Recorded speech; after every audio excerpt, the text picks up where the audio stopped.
বন্ধুরা, আমরা প্রত্যেকে জানি যে মোমবাতি যে আলোটা বা আগুন অক্সিজেনে জ্বলে থাকে। তো তোমরা দেখতে পাচ্ছ এই বোতলটা ফাঁকা আছে, এটা আমি এরকম যদি করি আগুনটা কিন্তু নিভছে না।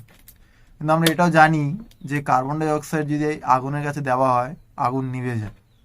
তো আজকে আমরা দেখব খুব সহজের মধ্যে কিভাবে ঘরোয়া পদ্ধতিতে আমরা কার্বন ডাই অক্সাইড বানাতে পারি।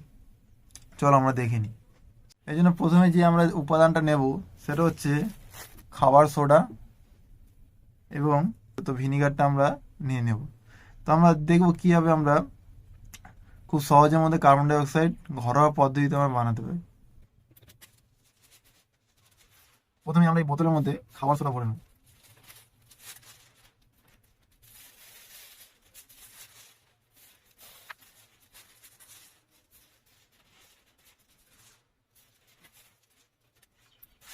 এবার এর মধ্যে আমরা দিয়ে দেবো এই ভিনিগারটা।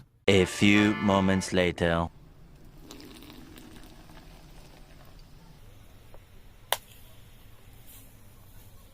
দেখতে পাচ্ছি এখানে যদি আমি এটা ধরি কার্বন ডাই অক্সাইড বেরোচ্ছে, আগুনটা নিভে গেল।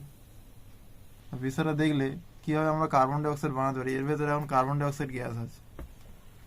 যদি আবার আমরা দেখি জিনিসটা আবার যদি আমরা ট্রাই করি,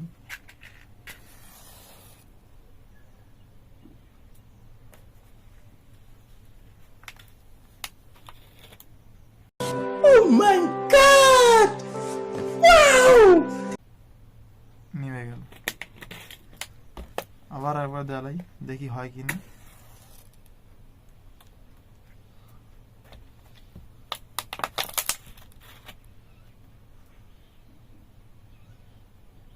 দেখতে পাচ্ছ কার্বন ডাই অক্সাইড যদি আগুনের কাছে নিয়ে যাওয়া হয় আগুন কি হয় খুব সহজের মধ্যে নিভে যেতে পারে। তো অবশ্যই এরকম করে তোমরাও ট্রাই করো।